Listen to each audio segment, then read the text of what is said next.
السلام علیکم ورحمۃ اللہ وبرکاتہ۔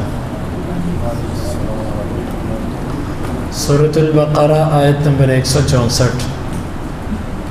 اعوذ باللہ السمیع العلیم من الشیطان الرجیم من ہمزہ ونفخہ ونفثہ۔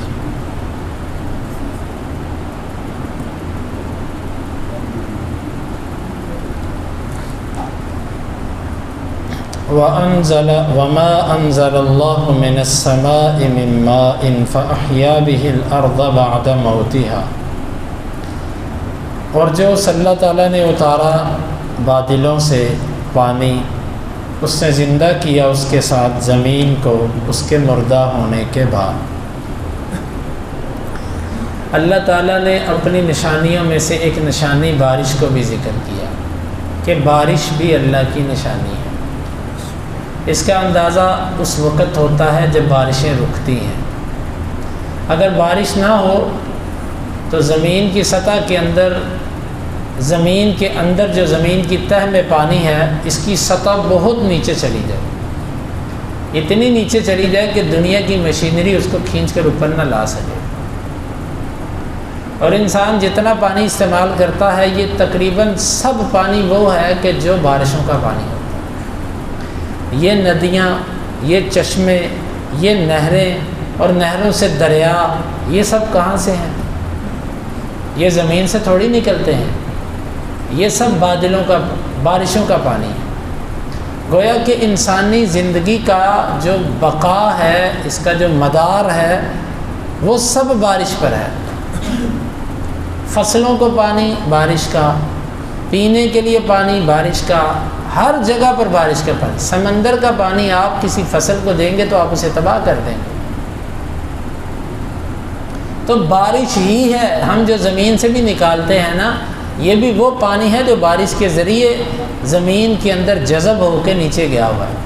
اور وہی پانی اللہ نے اس کی ایک ٹینکی زمین کے نیچے بنائی ہے، اس میں اسٹور ہے وہ پانی، اور وہاں سے ہم اس کو نکال لیتے ہیں۔ یہ اللہ کا ایک فضل ہے، اس کی رحمت ہے۔ تو یہ اللہ تعالیٰ نے پانی کا ذکر کیا۔ اور پھر بارش میں بڑی نشانیاں، بارش میں بہت نشانیاں اللہ کی۔ دیکھیں، قطرہ قطرہ کر کے اللہ تعالیٰ گراتا ہے، بیک وقت اتنی اونچی سطح سے یوں پانی گرے جس طرح ہم نلکا کھول دیتے ہیں، ٹوٹی کھول دیتے ہیں، اس طرح اگر پانی گرے تو بتائیں کہ جس کے اوپر گرے گا، جس کے گھر پر گرے گا، جس کی گاڑی پر گرے گا، اس کا کیا بنے گا؟ وہ تو نہیں بچے گا۔ اللہ کی قدرت کہ اس نے ایک ایک بوند بوند قطرہ کر کے گرایا، اور اس سے اتنا پانی ہو جاتا کہ رستے بند ہو جاتے ہیں۔ اور پھر اس کی قدرت، اس نے پانی اوپر سے برسایا، حالانکہ پانی ہوتا کہاں ہے؟ زمین پہ اور زمین کے نیچے۔ وہ زمین کی ضرورت پوری کرنے کے لیے نیچے سے ہی پانی باہر نکالتا اور پھر اندر لے جاتا، لیکن اس نے ایسے نہیں کیا۔ کیوں؟ وہ رب ہے، اس کو پتہ ہے کہ اگر یوں نظام کیا جائے، نیچے سے پانی اوپر لایا جائے، دنیا کی بنی ہوئی عمارتوں کی بنیادیں کھوکھلی ہو جائیں، گر جائیں گی عمارتیں۔ الغرض اس کی اس میں حکمت ہے کہ وہ نیچے سے پانی اوپر لے کر جاتا ہے، اوپر سے پھر برساتا ہے، نیچے سے اوپر نہیں لاتا خالی، یعنی نیچے سے ہی پانی کی سطح اوپر نہیں آ جاتی۔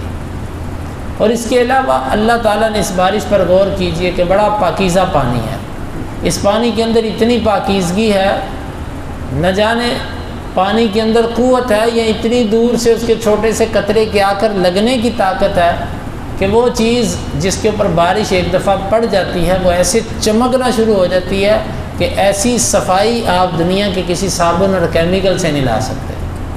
آپ نے دیکھا ہوگا بارش پڑتی ہے کسی چیز پر تو وہ بڑی صاف شفاف ہو جاتی ہے۔ گویا کہ اس پانی کے اندر اللہ تعالیٰ نے خاص شفا رکھی ہے، آسمان سے اتارا ہوا پانی۔ یہ طاہر بھی ہے، مطہر بھی ہے، پاک بھی ہے اور پاک کرنے والا بھی ہے۔ اور اللہ تعالیٰ ہر سال بارشیں برساتا ہے، اور پوری دنیا کے اندر ہر سال جو بارش ہوتی ہے نا، وہ ایک مقدار پر ہوتی ہے۔ ما من عام امطر من عام، ہر سال پوری دنیا میں بارش اتنی ہوتی ہے، لیکن اتنا فرق ہے، کبھی اس علاقے کو مل گئی اور کبھی نہیں ملی، کبھی اس کی جگہ پر زیادہ دوسرے علاقے کو دے دی، کبھی دوسرے علاقے کو محروم کر کے زیادہ ان کو دے دی۔ یہ اس کی حکمتیں ہیں۔ پوری دنیا میں اس نے مخصوص مقدار میں پانی برسانا ہے، کیونکہ اس کو پتہ ہے کہ اتنی انسانیت کی ضرورت ہے اور ہر سال ان کو اتنا پانی دینا ہے تاکہ یہ اپنی ضروریات اس سے پوری کرتے رہے، اور وہ پورا کرتا ہے۔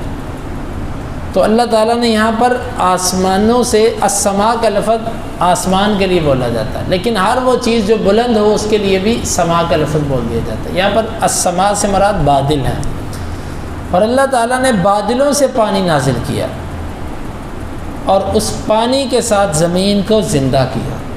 یہاں پر زمین کے بے آباد اور بنجر ہونے کو اس کے مردہ ہونے سے تعبیر کیا، اور زمین کا زرخیز ہونا ایسے ہے جیسے وہ مرنے کے بعد زندہ ہو گئی۔ زمین کی زندگی بھی کس سے ہے؟ پانی سے، بارش سے۔ گویا کہ کوئی چیز جاندار ہے یا بے جان، اس کی زندگی اور اس کی بقا کا تعلق پانی کے ساتھ اللہ نے جوڑ دیا۔ وَجَعَلْنَا مِنَ الْمَاءِ كُلَّ شَيْءٍ حَيٍّ، اللہ تعالیٰ نے ہر زندہ چیز کو پانی ہی سے باقی رکھا ہے اور اسی سے بنایا۔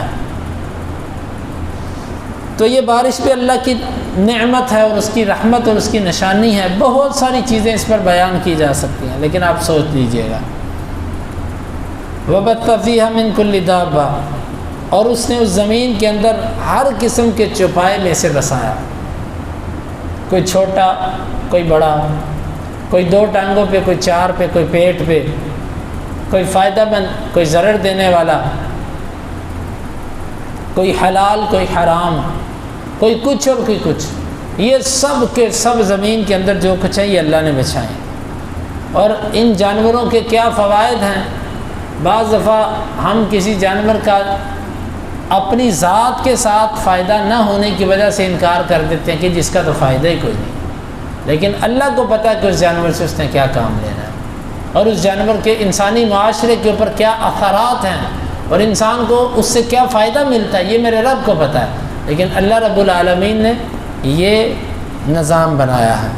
فَأَحْيَا بِهِ الْأَرْضَ بَعْدَ مَوْتِهَا وَبَثَّ فِيهَا مِن كُلِّ دَابَّةٍ، ہر چوپائے کو اس نے اس زمین کے اندر پھیلا دیا۔ یہ بھی اس کی ایک رحمت ہے کہ ان کو رزق کون دیتا ہے، ان کی افزائش نسل کے سلسلے کیسے چلتے ہیں، یہ سب اس کی نشانیاں ہیں۔ وتصریف الریاح، اور ہواؤں کے پھیرنے میں، ہواؤں کی کئی قسمیں ہیں، علماء نے اس کے اوپر کتابیں لکھی ہیں۔ ہوا کی کتنی قسمیں ہیں، ہوا کس سمت سے آئے تو اس کی تاثیر کیا ہوتی ہے۔ جب بارش ہونی ہو تو ہوا فلاں سمت سے آتی ہے، جب عذاب آنا ہو تو فلاں سمت سے آتی ہے، طوفان آنا ہو فلاں سمت۔ اس کے اوپر علماء نے مستقل کتابیں لکھی ہیں۔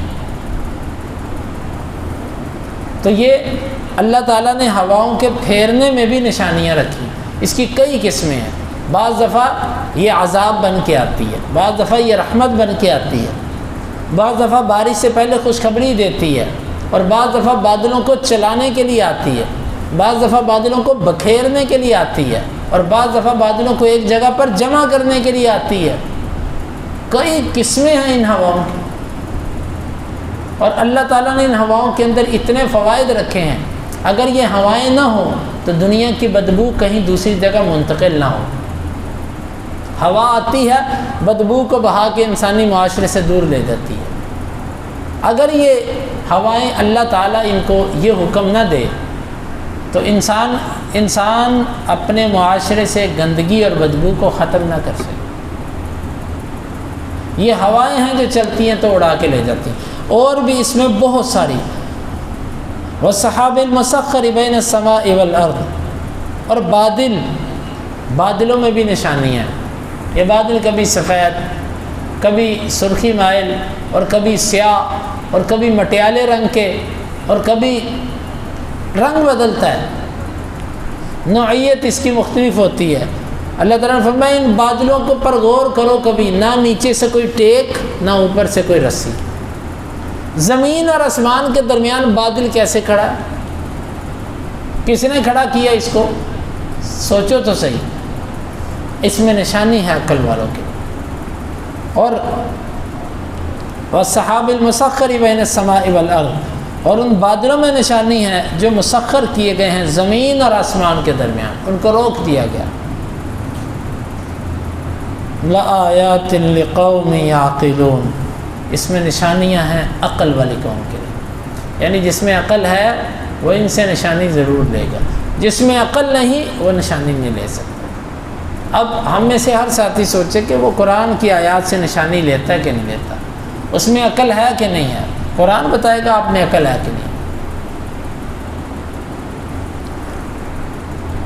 پھر جس کی عقل جتنی کامل، اللہ تعالیٰ یہ نشانیاں اس پر اتنی واضح کر دیتا ہے۔ اللہ رب العالمین سے دعا ہے اللہ تعالیٰ اس آیت مبارکہ کو سمجھنے کی اور عمل کی توفیق عطا فرمائے۔